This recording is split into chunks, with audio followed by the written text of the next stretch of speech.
भारतवर्ष में बड़े-बड़े महान गुरु हुए हैं।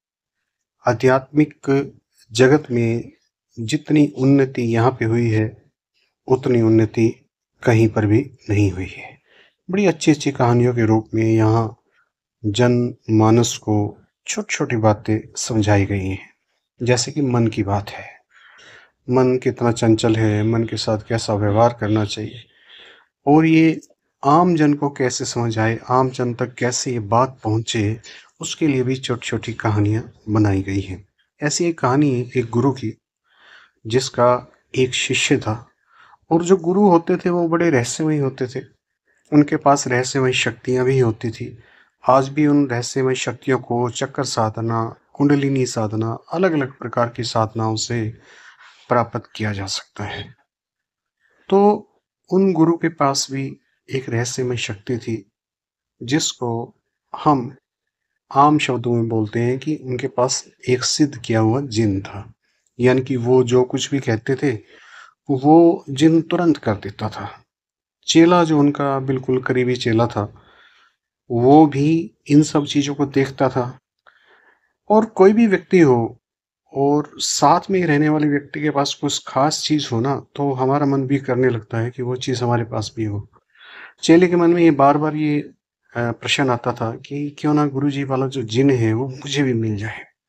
एक दिन हिम्मत करके उसने गुरु से बात की और कहा कि गुरुजी आपके पास जो जिन है, जो आपकी एकदम से आपकी किसी भी बात को पूरा कर देता है और मैं भी हूँ, मैं भी तो आपकी हर बात को पूरा करता हूँ।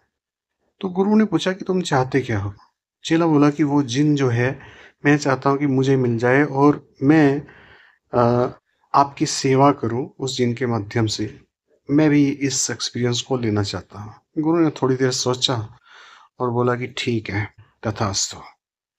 अब जिन के अंदर एक समस्या थी जो गुरु ने बताई कि अगर तुम जिन को एक क्षण के लिए भी अगर खाली छोड़ दिया ना, तो वो आपको खा जाएगा। तो इस बात को संभाल लेना, सोच लेना। तो चेले ने कहा कि कोई बात नहीं। गुरु ने कहा तथास्तु, तथास्तु कहते ही जिन उपलब्ध हो गया तो बोला कि क्या हुक्म है मेरे आका। चेला एकदम से घबराया और फिर उसने हुक्म देने शुरू किए कि मेरे लिए महल बना दो।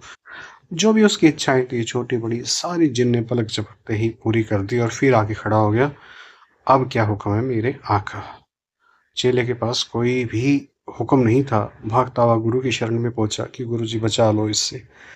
गुरु ने वापस लिया और समझाया कि बिना सोचे विचारे कोई चीज़ नहीं करनी चाहिए। हमारा और तुम्हारा मन भी ऐसा ही है।